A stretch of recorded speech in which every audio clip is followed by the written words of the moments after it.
Halo teman-teman semua, kembali lagi bersama saya Irfan. Semoga teman-teman dalam keadaan sehat dan penuh semangat. Hari ini kita bakal ngebahas satu topik yang lagi panas-panasnya di dunia sepak bola Indonesia. Bukan soal pelatih baru, bukan juga soal jadwal FIFA Matchday, tapi soal pemain keturunan yang makin hari makin banyak bermunculan dan semakin siap bikin kejutan untuk timnas Indonesia. Menjelang tahun 2026, proyek jangka panjang PSSI soal pemain keturunan lagi-lagi menghasilkan cerita menarik. Ada yang datang dari Australia, dari Italia, bahkan dari Belanda.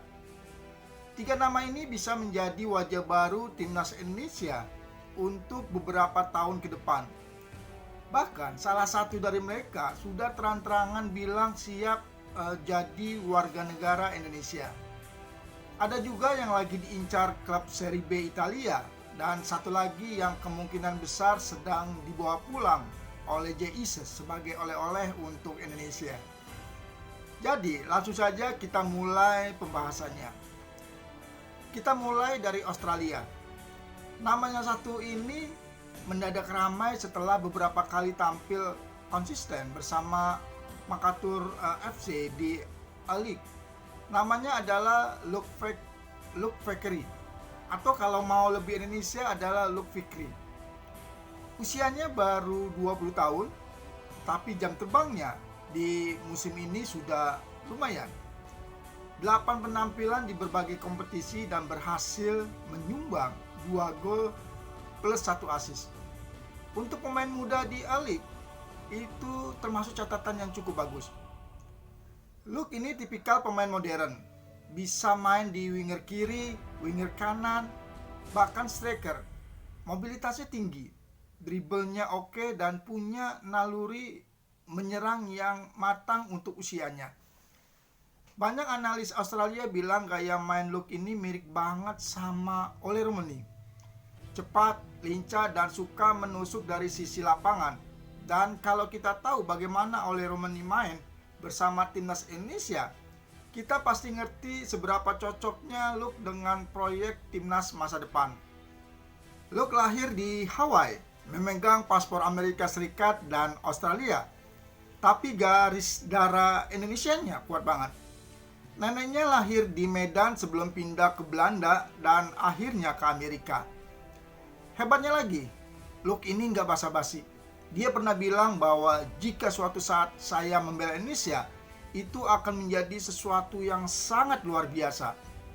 Dan ini bukan sekedar lip service, karena dia mengaku terinspirasi oleh sosok Matthew Baker. Baker, seperti kita tahu, adalah wonderkid Melbourne City yang menolak panggilan Australia U17 demi membela Indonesia. Bayangin teman-teman, dua pemain muda Australia, Baker dan kemungkinan Luke, kompak memutuskan untuk balik ke akar Indonesia. Ini vibe banget 2023 versi baru. Dari Australia kita terbang ke Italia. Ada satu cerita menarik yang belakangan ini bikin heboh. Jesus kedapatan bertemu dengan pemain muda Como 1907 yang juga membela timnas Belanda U19, Liv Oldenstam. Pertemuan ini langsung memicu spekulasi bahwa Jesus sedang membawa oleh-oleh untuk Indonesia di tahun 2026. Liv punya darah Indonesia dari kakek nenek yang berasal dari Jakarta. Dia masih membela Belanda U19, tapi peluang untuk ganti federasi selalu terbuka. Apalagi usianya masih sangat muda. Setelah bertemu Jesus, Lev mengaku terinspirasi dan dia bilang kami berbicara tentang adaptasi di Italia dan menemukan kesamaan pada akar Indonesia kami. Ini kalimat yang kalau dibaca biasa saja, tapi kalau digali lebih dalam, ini adalah sinyal. Liv adalah fullback serba bisa main di kiri, bisa main di kanan. Ini posisi yang sekarang sangat penting untuk timnas Indonesia.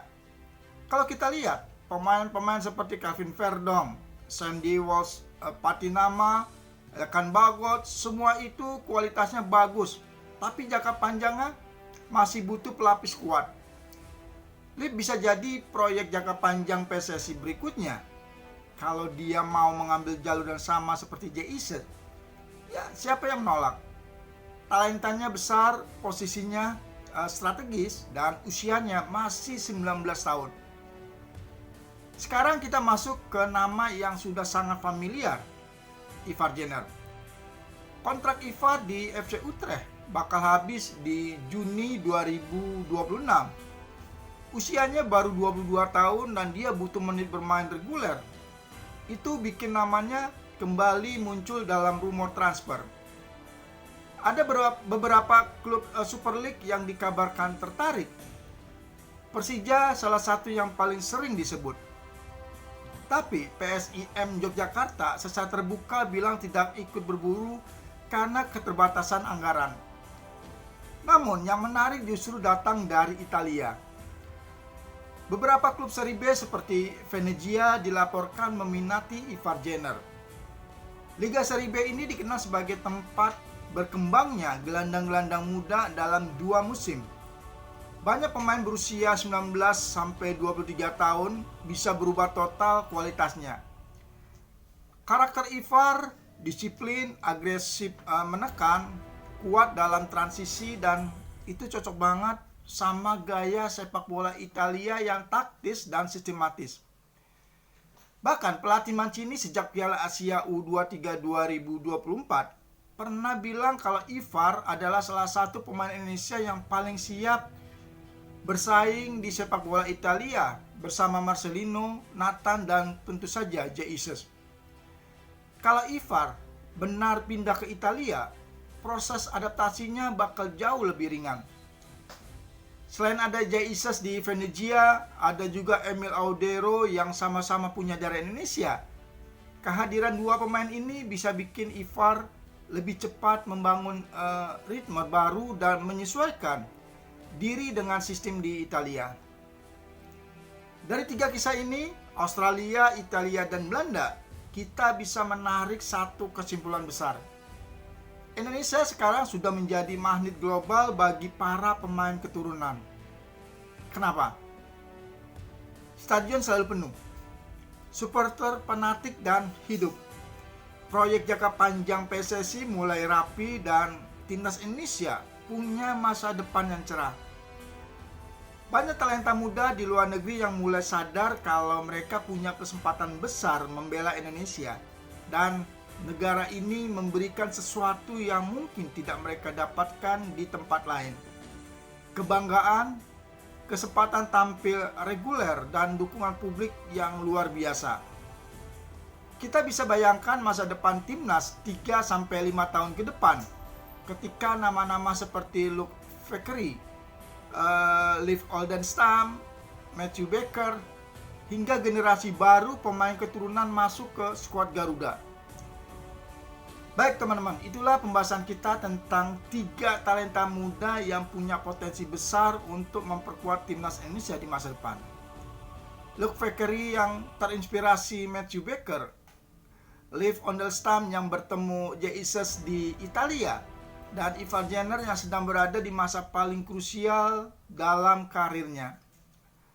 Semoga cerita-cerita ini bisa menambah optimisme kita terhadap masa depan timnas Indonesia. Dan tentu saja kita berharap PSSI bisa bergerak cepat untuk memastikan prosesnya berjalan dengan baik. Terima kasih sudah menonton dan mendengarkan sampai akhir. Jangan lupa untuk like, komen, dan subscribe supaya channel ini makin berkembang dan bisa menemani teman-teman dengan lebih banyak cerita menarik lainnya. Sampai jumpa di video berikutnya. Terus dukung timnas Indonesia. Salam olahraga. Salam sepak bola Indonesia.